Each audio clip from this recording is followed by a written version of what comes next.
충북도는 지난달 4개 시군을 정부의 기회발전특구로 신청했습니다. 특화 산업을 집중 육성할 계획인데 이미 특구 지역에 7개 기업이 투자 협약을 마친 상태입니다. 청주시가 본격적인 휴가철을 앞두고 물가 안정에 주력하고 있습니다. 휴가철이 끝나는 다음 달까지 물가 종합 상황실을 운영해 물가 안정은 물론 피서지, 바가지 요금 근절에도 나섭니다. 한 무인점포 업주가 초등학생이 아이스크림을 훔쳤다며 눈만 가린 얼굴을 사진으로 공개했습니다. 알고 보니 업주가 착각한 건데 학생 부모는 업주를 고소했습니다. 한국도로공사 충북본부가 휴게소 자원 재순환에 두 팔 걷고 나섰습니다. 분리배출 등을 실천한 이용객에게 현금성 마일리지를 제공하기로 했습니다. 여러분 안녕하십니까. CJB 8시 뉴스 시작합니다. 충청북도가 지난달 4개 시군에 대해 정부의 기회발전 특구 지정을 신청했습니다. 이미 특구 신청 지역에는 7개 기업이 투자 협약을 마친 상태로 모빌리티와 바이오, 반도체 산업의 육성을 견인할 계획입니다. 이태영 기자입니다. 정부가 추진하는 기회발전 특구는 지방정부가 자율적으로 기업을 유치하고 특구를 설계, 운영할 수 있다는 것이 가장 큰 특징입니다. 이곳으로 기업이 이전하거나 창업할 경우 취득세와 재산세를 100% 감면해주고 공장을 신설 또는 증설하는 경우에도 이들 감면 혜택을 받을 수 있습니다.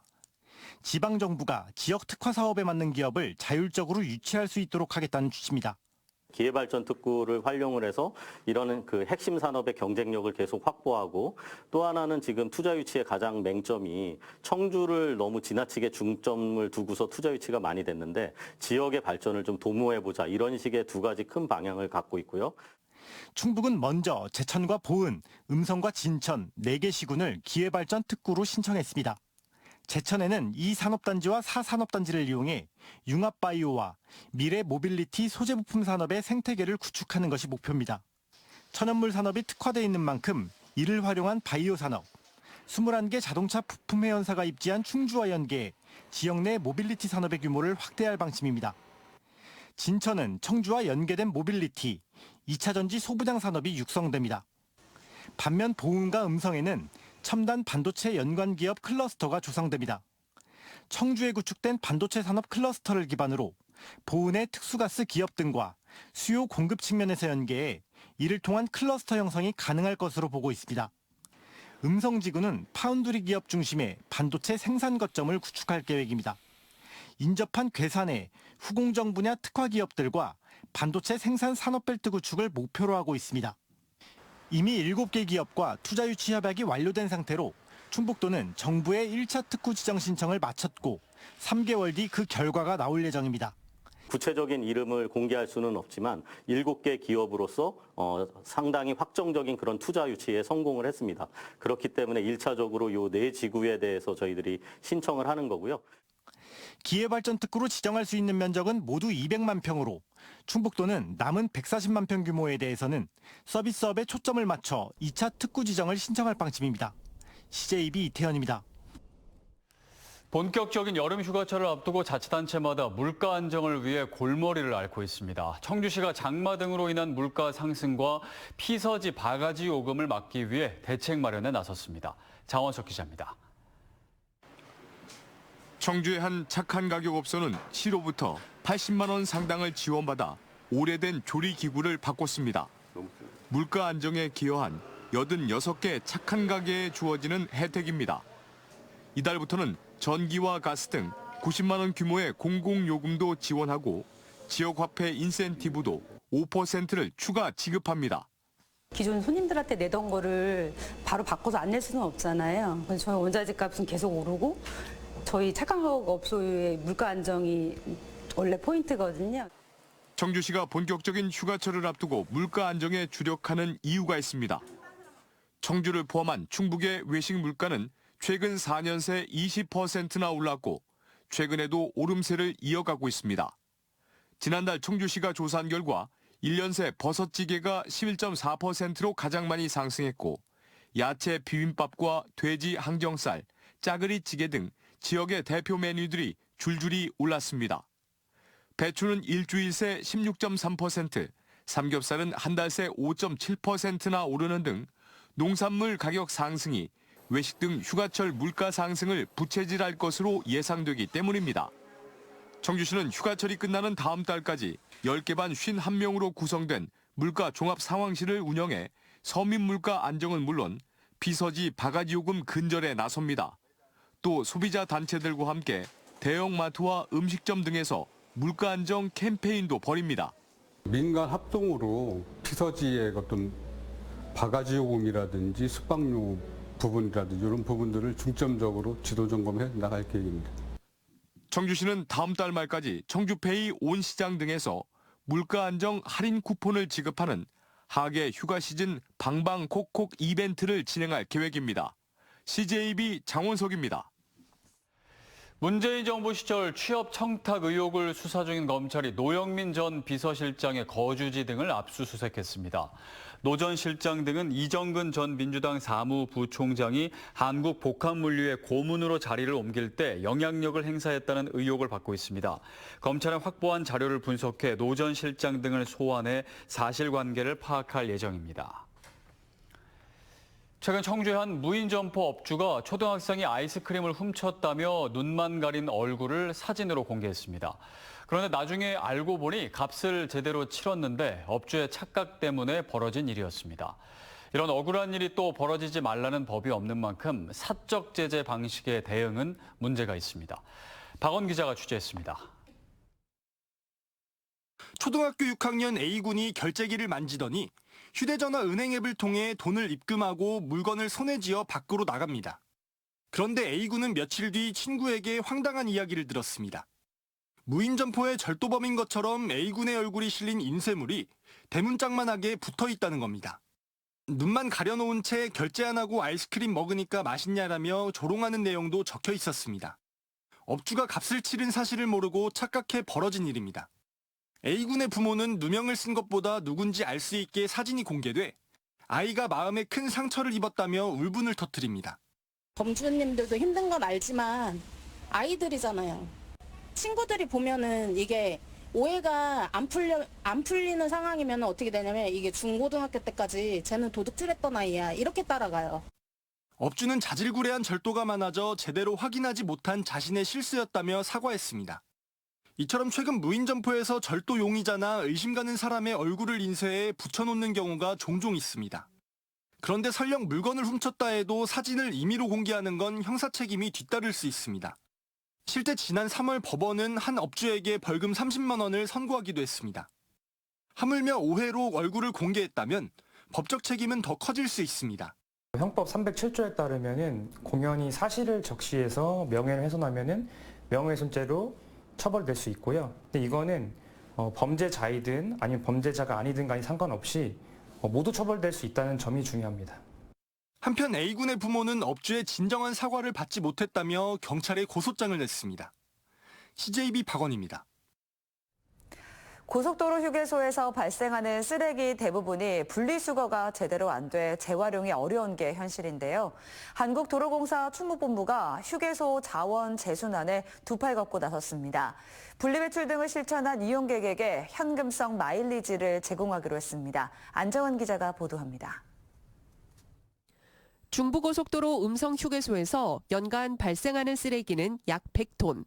하지만 재활용률은 고작 15% 안팎에 불과합니다. 분리수거함이 있어도 각종 쓰레기가 한데 뒤섞여 버려지는 경우가 많기 때문입니다.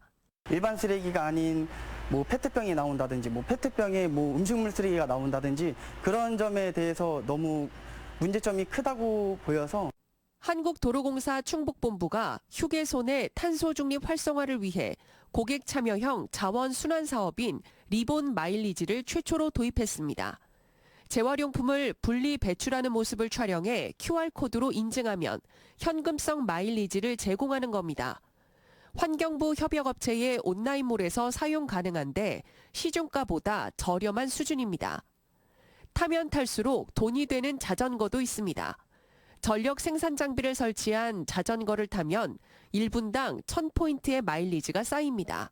타봤는데 좀 잠도 깨고 우선 땀도 나고 좀 우선 돈이 또 들어오기 때문에 이제 서민으로서는 되게 좋은 것 같습니다. 각종 튀김류에서 발생한 부스러기는 소중한 자원으로 재탄생합니다. 일반 쓰레기였던 튀김 부산물로 바이오 에너지를 만들고 발생한 수익금은 고속도로 장학금 등에 사용할 예정입니다. 튀김 부스러기로 활용을 해서 50% 이상은 바이오 디젤로 만들고 50%는 플라스틱으로 만들어서 100% 자원 순환을 할 수 있는 탄소 중립 에너지로 자원 순환과 환경 보호 그리고 또 저희가 이제 기부를 하게 됨으로써 사회적 취약계층을 위해 좀 한 단계 더 높은 실질적인 자원 순환의 의미를 좀 효과를 가져올 수 있을 거라고 생각합니다.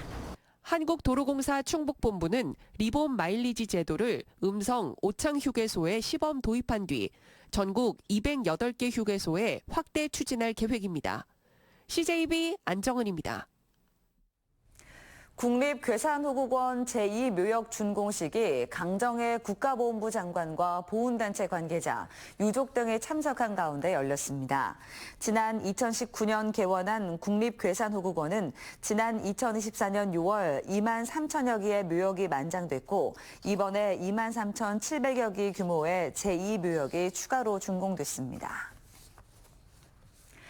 18살 고등학생 은주는 한창 공부해야 할 나이지만 아르바이트에 집안일까지 도맡으며 세 식구의 생계를 책임지고 있는데요.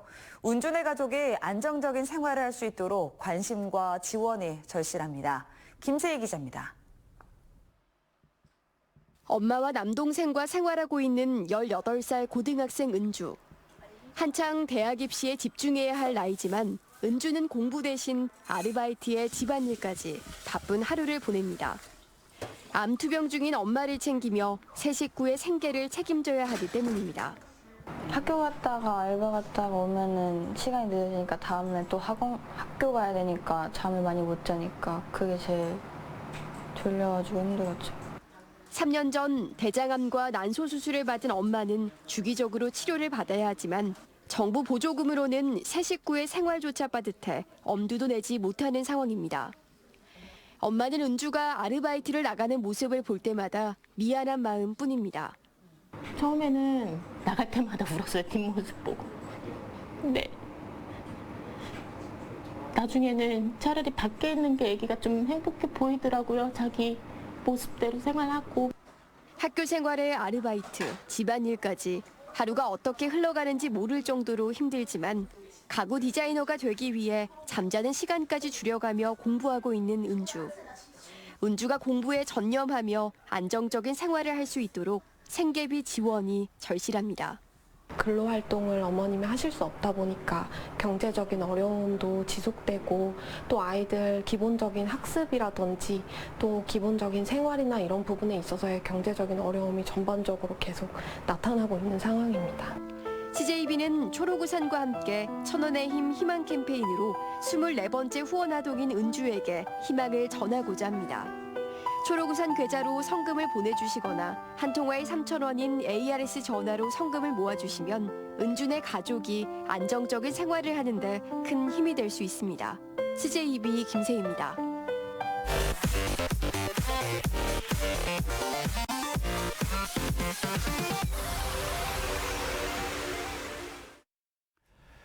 지난 10일 영동군 심천면의 한 마을에서 70대 남성이 급류에 휩쓸려 실종된 가운데 소방당국이 사흘째 수색을 벌이고 있습니다. 영동소방서와 경찰은 실종된 장소와 강 하류 지역을 중심으로 300여 명의 인력을 투입해 정밀 수색을 벌였지만 불어난 물과 흙탕물로 시야 확보가 어려워 아직 실종자는 발견하지 못했습니다. 이에 따라 소방당국은 헬기와 드론을 이용한 공중수색도 진행하고 있습니다. 한편 이번 실종 사고가 발생한 영동군 심천면의 경우 법곡 저수지의 뚝 붕괴가 사고 원인으로 지목되고 있는 가운데 이미 예전 안전검사에서 재해 위험 저수지로 분류됐던 것으로 확인됐습니다. 영동군은 법곡 저수지가 지난 2019년 안전진단에서 D등급을 받았다고 밝혔습니다. 이에 따라 영동군은 지난 2021년 저수지 뚝의 높이를 높이는 등 보수공사에 들어갔으나 토지주들의 민원 등으로 지금까지 공사가 중지된 상태였다고 설명했습니다. 이번 집중호우로 옥천군의 농경지 55.5헥타르가 매몰되거나 유실된 것으로 잠정 파악됐습니다. 옥천군은 벼의 피해 재배 면적 12.8헥타르로 가장 많고 인삼과 복숭아도 각각 8.7헥타르와 6.5헥타르의 피해를 입었다고 밝혔습니다. 옥천에는 지난 7일부터 나흘 동안 348mm 이상의 많은 비가 내린 가운데 현장 조사가 여전히 진행되고 있는 만큼 피해 면적은 더 늘어날 것으로 보입니다. 국제라이온스협회 충북지구 장대권 총재가 취임했습니다. 오늘 그랜드플라자 청주호텔에서 400여 명의 라이온스 회원이 참석한 가운데 열린 취임식에서 장 총재는 임기 동안 긍정적 적극적 행동으로 라이온스 충북지구와 지역사회를 위해 앞장서겠다고 다짐했습니다.